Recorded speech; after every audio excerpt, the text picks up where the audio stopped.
સુરતમાં આદિવાસી સમાજના હક માટે કોંગ્રેસ અને આમ આદમી પાર્ટીના ધારાસભ્યો ફરી એકવાર સાથે મેદાને આવ્યા છે। ડીજીવીસીએલમાં આદિવાસી યુવકોને નોકરી બાબતે થઈ રહેલા અન્યાય અને ભરતીમાં અવગણનાના મુદ્દે કોંગ્રેસના ધારાસભ્ય અનંત પટેલ અને આપના ધારાસભ્ય ચેતર વસાવાએ મોરચો માંડ્યો છે। અગાઉ આ મામલે સુરતની ડીજીવીસીએલ મુખ્ય કચેરીનો ઘેરાવ પણ કરવામાં આવ્યો હતો, જ્યાં અધિકારીઓએ નિરાકરણ લાવવાની બાંહેધરી આપી હતી। જોકે હજુ સુધી આદિવાસી યુવકોને ન્યાય ન મળતા આ બંને ધારાસભ્યો મોટી સંખ્યામાં કોંગ્રેસ અને આપના કાર્યકર્તાઓ સાથે ફરીથી સુરત ડીજીવીસીએલ કચેરી ખાતે વિરોધ પ્રદર્શન કર્યું હતું। દક્ષિણ ગુજરાત વીજ કંપની લિમિટેડ દ્વારા ભરૂચ, નર્મદા, સુરત અને વલસાડ 3 વિભાગો થઈને ઇલેક્ટ્રિકલ આસિસ્ટન્ટની ભરતી પાડી હતી।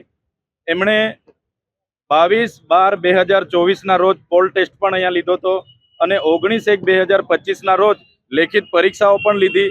ત્યારે એમણે એવું કીધું કે 1800 થી 2000 ની વેકેન્સી છે ને અમે આસિસ્ટન્ટ ઇલેક્ટ્રિકલને ભરતી કરીએ છીએ। ત્યારે હજારો યુવાઓએ એમાં ભાગ લીધો, પરીક્ષા આપી, પાસ થયા। 1864 લોકોનું મેરિટ લિસ્ટ પણ બની ગયું અને એમણે કીધું કે અમે મહિનાની અંદર એમને જોબ માટે ભરતી કરી લઈશું।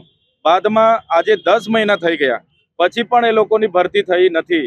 અમે વચમાં રજૂઆત કરવા માટે અહીંયા આવ્યા હતા, તે દિવસે 65 લોકોને એ લોકોએ ઓર્ડર આપ્યા અને હાજર કરી લીધા છે। હજુ પણ 1800 જણ પેન્ડિંગ છે। તો અમારે ડીજીવીસીએલ દક્ષિણ ગુજરાત વીજ કંપની લિમિટેડને વિનંતી છે, જે 1800 લોકો પાસ થયા છે, મેરિટમાં આવ્યા છે, એમને તાત્કાલિક ધોરણે સરકારના ધારાધોરણ મુજબ એમને નોકરીનો ઓર્ડર આપવામાં આવે, એમની ભરતી કરવામાં આવે એવી અમારી માગણી છે। આગળ અમે રજૂઆતો કરી હતી, એમણે અમને બાંહેધરી આપી હતી કે અમે 3 મહિનાની અંદર 1800 જણને નોકરી પર લઈ લઈશું। આજ દિન સુધી કોઈને લીધા નથી, માત્ર 65 જણને એમણે ઓર્ડર આપ્યા છે। એમણે અમને જાણવા મળ્યું છે કે દિલ્હીની એક પ્રાઇવેટ કંપની છે, જે ભાજપના મોટા નેતાની કંપની છે, એને બારોબાર મેન પાવર પૂરું પાડવા માટેનો કોન્ટ્રાક્ટ આપી દીધો છે અને એ લોકો પોતાના દિલ્હી, યુપી, બિહાર અને ઝારખંડથી લોકો મંગાવે છે અને અહીંયા મેન પાવર પૂરો પાડ્યો છે।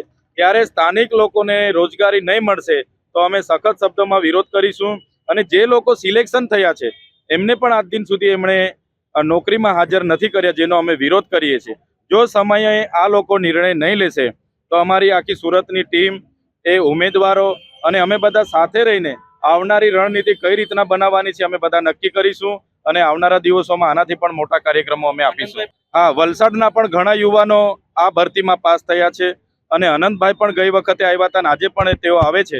અમે બધા સાથે રહીને આવનારો નિર્ણય કરીશું, પણ એકવાર અમે આ લોકોને મળીએ છીએ, એ લોકો શું જવાબ આપે છે પછી આવનારા નિર્ણયો અમે કરીશું। ડીજીવીસીએલ ગત જાન્યુઆરીમાં એપ્રેન્ટિસ અને આઈટીઆઈ ના તાલીમાર્થીઓની પરીક્ષા લેવામાં આવી હતી। પરીક્ષા લીધા પછી જુલાઈ સુધી એમને નોકરી નહીં મળતા એકવાર અમે હલ્લાબોલ કર્યો હતો। તેના બાદ ઓગસ્ટ મહિનામાં એમણે લગભગ 102 જેટલા ઉમેદવારોને નોકરી આપી હતી। ત્યારબાદ ફરીથી એમણે આઉટસોર્સિંગ વાળાને નોકરી આપી અને એના કારણે અમે અહીં ફરીથી જવાબ માંગવા માટે આવ્યા છે કે હજારો જેટલી જગ્યાઓ ખાલી છે અને તમે નોકરી નથી આપતા। જો આજે અમારી વાત નહીં સાંભળશે તો આવનારા દિવસમાં અમે હડતાલ પ્રદર્શન અને ધરણા પ્રદર્શન કરીશું।